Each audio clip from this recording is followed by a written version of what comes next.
Hello guys, welcome back to another video of Techavro. Hope you guys having a great day. In this video I'm gonna show you how can you go desktop site on iPhone. So guys, to go desktop site on iPhone, just hit your Safari. Now after going to your Safari, just go to the website that you want. Just like I'm randomly selecting Google.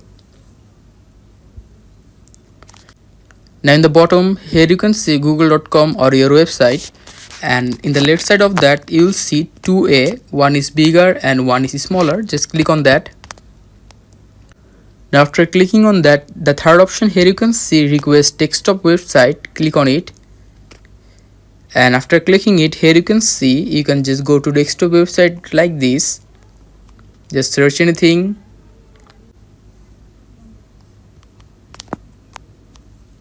and here you can see you can just see everything in desktop mode, and it will be working in desktop mode.